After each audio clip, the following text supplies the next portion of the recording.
បញ្ជាការរងនៃកងយុទ្ធពលខាងរដ្ឋភូមិន្ទនិងជាមេបញ្ជាការរដ្ឋានកងអង្គរៈនិងជាអនុប្រធានគណៈបញ្ជាការសមរភូមិយុទ្ធភូមិភាគទឹកទី4បាទហើយ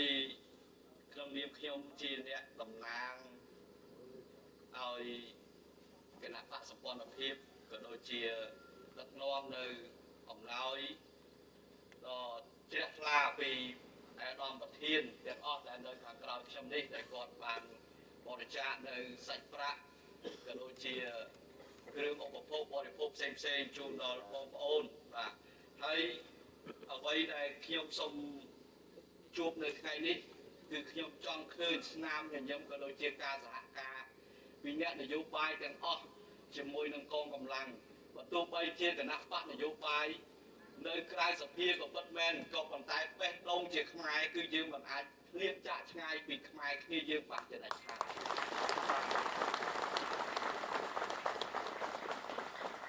ទោះជាបងប្អូន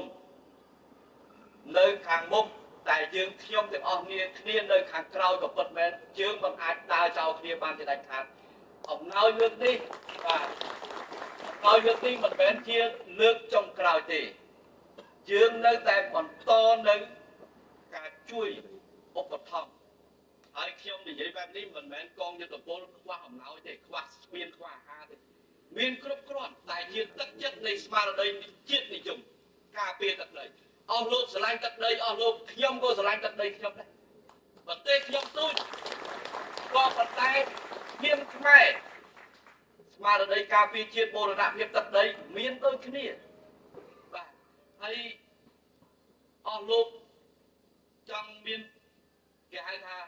ព័ត៌មានคล้ายៗយ៉ាងណាក៏កម្ពុជានាពេលបច្ចុប្បន្ននេះមិនអាចចាញ់បោកបញ្ឆោតទាំងអស់នោះដែរហើយខ្ញុំសូមគាំទ្រជាពិសេសគឺចំណាត់ការដ៏ខ្ពង់ខ្ពស់របស់សម្ដេចមហាបវរធិបតីដែលលោកបានរៀបចំនៅចំណាត់ការទៅតុលាការ ICJ នេះគឺជាចំណាត់ការមួយដែលកម្ពុជាក៏ដូចជាប្រជាជនទូទាំងប្រទេសសាទរនៅចំណាត់ការនេះយើងមានចំណាត់ការនេះហើយដែលយើងអាចចរចាគ្នាដោយសន្តិវិធីយើងមិនត្រូវការចរចាដោយទ្វេភាគីទេ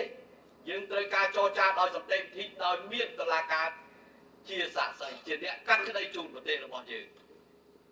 យ៉ាងទេខ្ញុំសូមគាំទ្រនៅចំណាត់ការដ៏ល្អហើយក៏សូមគាំទ្រនៅស្មារតីក្លាហានរបស់កងយុទ្ធពលខេមរៈភូមិន្ទទាំងអស់ដែលមិនខ្លាចញញើតនឹងការគំរាមកំហែងរបស់ជនឈ្លានពានបើទោះបីជាគេរិះគន់យើងយ៉ាងណាក៏ដោយតែយើងនៅតែក្រោកឈរទាំងអស់គ្នាយើងអត់មានចោះញោមអ្នកឯងទេព្រោះបូរណភាពទឹកដីជាតិរបស់យើងអ្នកមានសាសនារបស់អ្នកជាតិសាសន៍របស់អ្នកយើងក៏មានជាតិសាសន៍របស់យើងដែរបាទអញ្ចឹងចំណុចត្រង់នេះគឺដែលខ្ញុំក្តាប់បានប្រជាជនយើងដែលនៅខាងកតានោះគឺគាត់ចង់មកឃើញបងប្អូនទីនេះតែមិនអាចមកបានតែគាត់ថាគាត់បានផ្ដល់នៅទឹកចិត្តគាំទ្រយ៉ាងច្រើនហើយបើសិនជា